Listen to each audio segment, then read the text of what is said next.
Hello guys, welcome to my channel Vishwas School Buna. I am Shefali, your chemistry teacher. Let's continue our chapter Structure of Atom of class +1. Students, today's topic is Boundary Surface Diagram. जैसा कि आप जानते हैं पिछले video में पिछले topic में मैंने आपको बताया था shapes of orbitals, shapes of atomic orbitals के बारे में।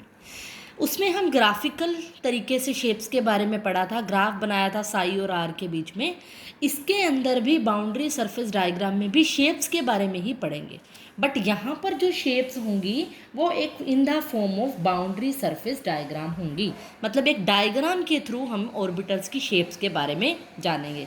जैसे पहले ग्राफ की फॉर्म में जानी थी, अब हम डायग्राम एक्चुअल शेप ये वाली हम यूज़ करेंगे आगे इलेक्ट्रॉनिक कॉन्फ़िगरेशन में। वो तो सिर्फ एक ग्राफिकल थी ना, जो ज़्यादातर यूज़ होती हैं वो ये वाली शेप्स, ये वाला मेथड यूज़ होता है बाउंड्री सरफेस डायग्राम का, जो कि इम्पॉर्टेंट है। इससे आपको शेप्स के बारे में पता चलता है एक्चुअल में ऑर्बिटल्स की शेप्स क्या होती है। मैंने जैसे आपको बताया था, हम जो ऑर्बिटल्स पढ़ेंगे एस, पी, डी, एफ, इन सब ऑर्बिटल्स के बारे में हम क्या करते हैं, स्टडी करते हैं। मेनली हमारे सिलेबस में ये यूज़ होते हैं। और जो हम शेप्स पढ़ेंगे वो भी हम सिर्फ एस, पी और डी ऑर्बिटल्स की ही पढ़ेंगे। इन ऑर्बिटल्स की शेप्स हमारे सिलेबस में है। एफ का जिक्र भी मैं करूँगी। एस ऑर्बिटल्स की जब शेप हम पहले पढ़ रहे हैं, एस की जो शेप होती है वो होती है स्फेरिकल। इसकी शेप के बारे में कई बार वन वर्ड में क्वेश्चन आ जाता है, एस ऑर्बिटल की शेप बताओ, तो वो स्फेरिकल शेप होती है। स्फेरिकल मतलब स्फीयर की शेप में, सर्कुलर शेप में, इस तरह से। जैसे मान लो 1s ऑर्बिटल है, उसकी शेप, कोई भी एस का ऑर्बिटल होगा तो शेप उसकी स्फेरिकल रहेगी। जैसे 2s ऑर्बिटल है, बस शेप थोड़ी बड़ी हो जाएगी, मतलब 2s का थोड़ा सर्कल बड़ा हो जाएगा। एक्चुअल में ऐसे होता है, ये 1s का हो गया, मान लो ये 2s का होगा। मतलब जैसे जैसे n क्वांटम नंबर बताया ना, प्रिंसिपल क्वांटम नंबर, या आगे वाली जो वैल्यू होती है वो n होती है। जैसे ये बढ़ती जाएगी, शेप बढ़ती जाएगी, लेकिन शेप का साइज बढ़ेगा लेकिन शेप वही रहेगी स्फेरिकल। मतलब कि हम शॉर्ट में कहें तो ये कह सकते हैं कि 4s ऑर्बिटल का साइज ज़्यादा बड़ा होगा, फिर 3s का होगा, फिर 2s का होगा, फिर 1s का। ऑब्वियसली जैसे जैसे शेल बढ़ रहे हैं 3s, 4s, इस तरह से उसकी शेप का साइज तो बढ़ेगा, लेकिन शेप एस ऑर्बिटल की हमेशा स्फेरिकल रहेगी। नेक्स्ट है हमारा शेप किसकी है, पी ऑर्बिटल्स की। अब पी ऑर्बिटल की जो शेप होती है वो कैसी होती है, पहले सिंपल इसको हम बोलते हैं डम्बेल शेप। डम्बेल शेप बोलते हैं। अगर आपसे क्वेश्चन पूछा जाए पी ऑर्बिटल की जो शेप होती है वो कैसी होती है, इसको अलग अलग कई बार बुक्स में ऐसे लिखा होता है, डम बेल शेप ऐसे बोलते हैं, डम्बल शेप बोल देते हैं। तो इसकी शेप एक्चुअल में कैसी होती है, एक लूब सी होती है, एक्सिस के अलोंग होती है। अब हमने पहले क्वांटम नंबर के अंदर पहले ये पढ़ा था कि पी ऑर्बिटल के लिए एल की वैल्यू हमने बताई थी कि 1 होती है। एजीमिथल क्वांटम नंबर मैंने बताया था, उसमें एल बताई थी कि 1 होगा तो पी ऑर्बिटल होगा। और एक magnetic quantum number M L क्या कहा था, -L2 अप टू +L, यानी -1, 0 और 1, 3 वैल्यूज़ हैं। इसका मतलब पी के कितने ऑर्बिटल्स होंगे, 3। ये बातें मैं क्वांटम नंबर की वीडियो में आपको बता चुकी हूँ, इसके लिए आप पहले वो देखोगे। तो क्वांटम नंबर से हमें ये पता चल गया था पी के 3 ऑर्बिटल है। अब तीनों की शेप क्या होएगी हमारे पास, तीनों की डिस्कस करनी पड़ेगी ना। और वो मैंने आपको ये अब बात क्लियर कर रही हूँ कि शेप एक्चुअल में वो 3 ऑर्बिटल्स की कैसे होती है। जैसे मान लो कोई भी पी ऑर्बिटल है, मान लो 2p है, तो 2p के क्या होते हैं, 2px, 2py और 2pz। मतलब तीनों एक्सिस के अलोंग ये शेप होती है, एक एक्स एक्सिस के, एक वाई और एक जेड। अगर 3p ऑर्बिटल है तो 3px, 3py और 3pz। इस तरह से इलेक्ट्रॉन्स की फिलिंग होते हैं, ये कॉन्फ़िगरेशन में भी हम पढ़ेंगे। अब बात रहेगी इनकी शेप की। मैंने कह दिया तीनों एक्सिस के अलोंग होती हैं, तो ये ऑब्वियसली ग्राफिकली इस तरह से दिखाएंगे। अगर मान लो मैं 2px की शेप दिखा रही हूँ, यानी एक्स एक्सिस के अलोंग दिखा रही हूँ, जो डम्बेल शेप होती है ना वो ऐसे होती है, लूप बनते हैं इस तरह से। अगर मैं शॉर्ट में बताऊँ तो इस तरह से लूप, इसको डम्बेल कहते हैं।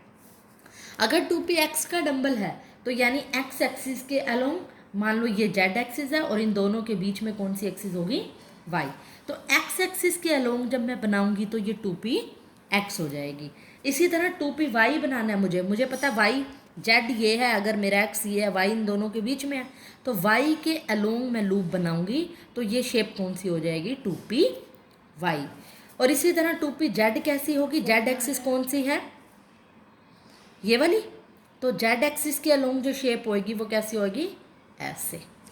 तो जेड एक्सिस के अलोंग होगी तो ये शेप कौन सी होगी, 2p जेड। तो एक्सिस पे डिपेंड कर रहा है, कोई भी हो 3p Y, shape almost same होगी, सिर्फ डिफर क्या होगा, साइज का। जैसे शेल बढ़ता जाएगा साइज बढ़ता जाएगा, जैसे 2p ऑर्बिटल की शेप करेंगे ऐसे ही 3p ऑर्बिटल की शेप हो जाएगी। तो इन शॉर्ट अगर हम कहें तो यही इसके अंदर भी होगा कि 4p ऑर्बिटल की शेप ज़्यादा होती है, फिर 3p की, फिर 2p की। मतलब जैसे जैसे क्वांटम नंबर बढ़ेगा तो साइज भी उसका बढ़ेगा। मेन अपने को शेप्स का ये पता होना चाहिए। और उसके बाद इसमें एक चीज़ आती है, नोडल प्लेन का जिक्र होता है। वैसे इसमें कोई बहुत बड़ा इंपॉर्टेंट पॉइंट नहीं है, बट कई बार नोडल प्लेन आपको बुक्स में ये दिखाई होती है। जैसे 2p एक्स ऑर्बिटल है, अब मैंने कह दिया एक्स की जो शेप होगी वो ऐसे होगी, ये जेड एक्स है, ये जेड है और ये वाई है। तो एक्स ऑर्बिटल की शेप कैसी होगी, एक्स एक्सिस के लॉन्ग होगी। और बीच में बुक्स में ऐसे दिखा रखा है एक नोडल प्लेन, मतलब इसको क्या किया हुआ है, एक प्लेन से रिप्रेजेंट करके इसको सेपरेट करके दोनों लूप्स को। अब डंबल शेप है, इसके दो लूप हैं, एक ऐसे और एक ऐसे, इसको आपने सेपरेट कर लिया किससे, नोडल प्लेन की हेल्प से, जिसको हम बोलते हैं नोडल प्लेन। जैसे नोड्स पढ़ी थी हमने, ऐसे नोडल प्लेन होता है जो कि दो लूप्स को सेपरेट करता है एक प्लेन के द्वारा, हैविंग जीरो इलेक्ट्रॉन डेंसिटी, जिसकी इलेक्ट्रॉन डेंसिटी क्या होती है, जीरो। इसी तरह वाई एक्सिस में भी हो जाएगा। जैसे 2p वाई में मैंने कहा वाई एक्सिस के अलोंग होगा, ये जेड होगी, ये एक्स, ये वाई। अब वाई एक्सिस के अलोंग क्या होगा, ये इस तरह से, और यहाँ पर एक प्लेन ऐसे होगा, ये नोडल प्लेन इनको सेपरेट कर रहा होगा। इसी तरह जेड और जेड एक्सिस के अंदर होगा, 2p जेड के अंदर में भी क्या प्लेन हो जाएगा। तो ये तो सब प्लेन की बात थी, लेकिन हमसे जो पूछा जाता है वो डंबल शेप पूछी जाती है। हमें शेप्स के बारे में पता होना चाहिए, इसका लूब कैसे होता है। अब आ रहा है शेप्स ऑफ डी ऑर्बिटल्स की बात करेंगे हम। लास्ट है जो कि पी की कर ली हमने, एस की कर ली। डी ऑर्बिटल की शेप जो होती है, होती डंबल ही है, लेकिन इसको हम बोलते हैं double dumbbell shape. Double dumbbell होती डंबल ही है। डबल मतलब, अब देखो डंबल में क्या कहा था, ऐसे, डबल डंबल में क्या हो जाएगा, दो लूप्स हो जाएंगे, ये होगी डबल डंबल शेप।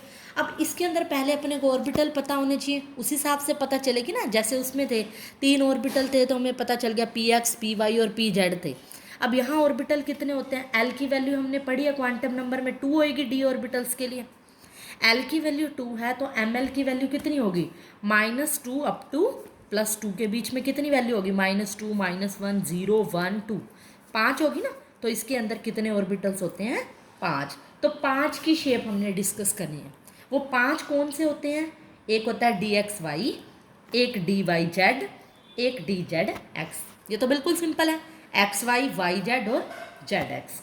और एक शेप होती है D X square minus Y square और डी जेड स्क्र। ये सिर्फ क्या है, नाम है जो कि आपको याद रखने हैं। एक्चुअल में ये डिराइव क्वांटम नंबर से हुआ है, ये सिर्फ इनके नाम रख दिए गए हैं और हमें याद करने पड़ते हैं। एक्चुअल में इनका कोई लॉजिक नहीं है, बस लॉजिक इसकी शेप्स में छिपा हुआ है कि एक्स वाई को हम कैसे ड्रॉ करेंगे, एक्स और वाई एक्सिस के अलोंग, वाई जेड को वाई जेड के अलोंग, बस इसके नाम रख दिए गए हैं। अब जैसे देखो शेप, अब आपको पी की ऑर्बिटल की आ गई तो इसकी भी आ जाएगी। पहले मैं डी एक्स वाई की बना रही हूँ, एक्स वाई की बनाऊंगी, ये एक्स है, ये जेड है, हमें पता है ये वाई। शेप किसके अलोंग बनानी है, एक्स और वाई। एक मैं लूप किसके अलोंग बनाऊंगी, एक्स एक्सिस के, और एक वाई एक्सिस। एक्स और वाई मतलब जो जेड को इन्वॉल्व नहीं करेगा। तो मेरा ये देखो एक्स को, ये एक्स ऑर्बिटल है और ये वाई है ना, ये देखो एक्स है और ये वाई है। एक्स और वाई को टच कर रहा है ये, और एक वाई को और एक्स को टच करेगा इधर, मतलब इसके साथ टच नहीं करूँगी, इस एक्सिस के साथ में। इन दोनों एक्सिस के बीच में जो आ गई वो शेप, और दो लूप्स हैं इसके अंदर, तो डबल डंबल हो गए। इसी तरह वाई जेड की भी शेप होती है, देखो D Y Z, X axis है, ये जेड एक्सिस है और ये वाई एक्सिस है। वाई और जेड को टच करे, वाई और जेड के बीच में लूप आएगा, मतलब वाई के बीच में और जेड के ये वाई और ये जेड इसके बीच में, ये तो हो गया एक डंबल। डबल डंबल बनाना है वाई और जेड, देखो ये वाई एक्सिस, ये जेड के अलोंग, एक्स के साथ टच नहीं कर रही मैं, जेड के साथ साथ ले रही हूँ मैं। और इसी तरह से ये इसके बीच में आ जाएगी। ये क्या होगी, वाई एक्सिस का पार्ट है, ऐसे करूँ और ये वाई होगी ना, ये वाई और जेड को टच कर रही है, वाई जेड हो गई। इसी तरह से जो थर्ड शेप आएगी डी जेड एक्स आएगी, जेड और एक्स के बीच में आएगी। अब देखो जैसे मान लो ये वाई है, ये एक्स, ये फिर से जेड। अब जेड और एक्स के बीच में बिल्कुल सेंटर में, जेड और एक्स के सेंटर में कौन सी आएगी, दिखने में ये वाई पे है बट इसके बिल्कुल सेंटर, दोनों के बीच में होनी चाहिए ना, दोनों का बीच तो बिल्कुल सेंटर होएगा। इन दोनों का सेंटर क्या है, बिल्कुल बीच में है। इधर से ही इन दोनों का सेंटर इधर और इधर, ये भी बिल्कुल बिल्कुल सेंटर में आएगी। ये वाई एक्सिस अलोंग नहीं है, क्योंकि वाई होती तो उसके साथ कोई और होती, वो जेड के बीच में होती, लेकिन ये एक्स और जेड के बीच में बिल्कुल सेंटर ही आएगा ना, ये देखना होता है आपने। तो वाई और जेड और एक्स के बीच में क्या आएगी, जेड और एक्स का सेंटर क्या है, बिल्कुल सेंटर। दिखने में वाई है, ये कंफ्यूज नहीं होना आपने, जेड और एक्स का सेंटर लेना है, ये होगा। ठीक है, तो ये होगी डी जेड एक्स। इसी तरह लास्ट की जो दो रह गई वो शेप्स मैं बता रही हूँ। लास्ट की क्या है, D X square minus Y square. D X square minus Y square क्या हो गया, अब देखो इसके अंदर एक्स जेड और ये कौन सी होगी, वाई। हमेशा यही लेके चला करो आप। अब एक्स और वाई इन्वॉल्व हो रही है, इसका मतलब जेड इन्वॉल्व नहीं हो रही। माइनस वाई स्क्र है, इसकी थोड़ी सी हटके है वो शेप, कैसे, एक्स और वाई इन्वॉल्व है, जेड के पास नहीं पहुँचना आपने। जेड के पास नहीं पहुँचोगे तो कैसी होगी, एक तो इस तरह से काटेगी इसको, ये वाई एक के अलोंग है और ये एक्स एक्स, ये आप इस तरह से ले लोगे इस शेप को, इसको टच करोगे। थोड़ा सा और भी आप क्लियर बना सकते हो इस शेप को, ये वाली मीन्स मैं जेड के आसपास नहीं पहुंच रही। ये क्या करती है, इसको थोड़ी सी कट करती है, इस तरह से आप दिखा सकते हो, इसकी एक्चुअल में ऐसे शेप होती है, ये इसको कट कर रही है क्योंकि माइनस है ना वाई स्क्र, ये लूप्स इस तरह से थोड़े से टच करेंगे, एक्स और वाई में से माइनस कर दिया जाएगा, जेड के पास नहीं लाना आपने। जो लास्ट शेप होती है डी जेड स्क्र, वो थोड़ी सी हटके होती है, क्यों, इसके अंदर क्या है, देखो जेड का इन्वॉल्वमेंट है सिर्फ, और स्क्र है मतलब दो बार जेड ही जेड इन्वॉल्व होगा, ना एक्स इन्वॉल्व होगा ना वाई इन्वॉल्व होगा। अब जेड स्क्र की जो शेप होती है इस तरह से होती है, जेड के लोग तो ये होगा। अब स्क्वायर करना है तो इसको हम इस तरह से दिखाते हैं, बीच में रिंग दिखा देते हैं दो। ये रिंग जो दिखा रही है इसके अंदर क्या है, ये दो लूप्स ही हैं, एक ये और ये अलोंग जेड एक्सिस, जिसके अंदर क्या है, रिंग है हाई इलेक्ट्रॉन डेंसिटी की। एक ऐसी रिंग है जिसके अंदर इलेक्ट्रॉन डेंसिटी क्या है, हाई है, जो कि एक्स वाई प्लेन के अंदर है, एक्स वाई प्लेन के अंदर होगी, लेकिन जो लूब होंगे वो जेड एक्सिस के ऊपर ही होंगे। तो इससे पता चलता है लूब कहाँ होंगे, जो यहाँ पर नोटेशन होगी एक्स वाई वाई जेड, वहाँ पे लूब होंगे। तो ये क्या हो जाएगी, ये सब क्या थी, ऑर्बिटल्स की शेप थी। एक डी जेड स्क्वायर की अलग है, हमेशा क्या होगा, एक लूब और बीच में रिंग सी बनी होगी। ये तो सब थी क्या इसकी शेप्स। एक इसके अंदर ना कई बार 3 फॉर्मूले हैं जिसमें नोड्स और नोडल प्लेन्स के बारे में बताया जाता है, वो भी आपके पास 1 नंबर में क्वेश्चन बन जाता है। तो इसके लिए सिर्फ आपको फॉर्मूला याद रखना है और इससे आपका क्वेश्चन हो जाएगा। अगर आपसे पूछा जाए कि टोटल नंबर ऑफ नोड्स बताओ, तो आप फॉर्मूला लगाओगे n-1। नोड्स के बारे में मैं आपको पिछली वीडियो में बता चुकी हूँ, उसके लिए पिछली वीडियो देखोगे जिसमें मैंने नोड्स के बारे में बताया था। टोटल नंबर ऑफ नोड्स का फॉर्मूला होता है n-1। मान लो मैंने कह दिया कि 2s ऑर्बिटल के लिए नोड बताओ। अब s है, 2s है, n की वैल्यू क्या है 2, n-1 2-1 यानी कि 1 नोड होगा। पिछला वाला फॉर्मूला भी यूज़ कर सकते हो, s ऑर्बिटल के लिए n-1, p के लिए n-2, वो सब यूज़ कर सकते हो। But total number of nodes पूछी जाए तो फॉर्मूला आप क्या यूज़ करोगे, n-1 का। दूसरा फॉर्मूला, अगर आपसे पूछी जाए एंगुलर नोड्स कितनी होती हैं, एंगुलर समझते हो ना, एंगुलर जैसे मोमेंटम होता है, ठीक है, जो एल एजीमुथल क्वांटम नंबर होता है ना, जो एल, वो एल, जितनी एल की वैल्यू होगी वही एंगुलर नोड्स होंगी। थर्ड जो लास्ट है, रेडियल नोड्स कई बार पूछी जाती हैं कि रेडियल नोड्स कितनी होती हैं, n-l-1। जैसे मान लो किसी 3p ऑर्बिटल के लिए एग्जांपल दे रही हूँ, n की वैल्यू इसके लिए 3, p के लिए sp 0-1 होती है ना l की वैल्यू, p के लिए l की वैल्यू क्या होगी 1। तो इसके अंदर पुट करो 3-1 -1 2-1 क्या होगा 1 नोड। रेडियन नोड कितनी होंगी? 1। तो आपको ये 3 फॉर्मूले लर्न करने हैं, total number of nodes, angular और रेडियन नोड्स। इसके ऊपर कई बार क्वेश्चन जरूर आता है। अगर डायरेक्ट पूछी जाए 2s ऑर्बिटल के अंदर नोड्स, वो मैं पिछली वीडियो में भी आपको बता चुकी हूँ। p ऑर्बिटल के लिए नोड कैसे निकालते हैं, ये 3 फॉर्मूले 1 मार्क्स के लिए इंपॉर्टेंट हैं, इसको आपने अच्छे से करना है।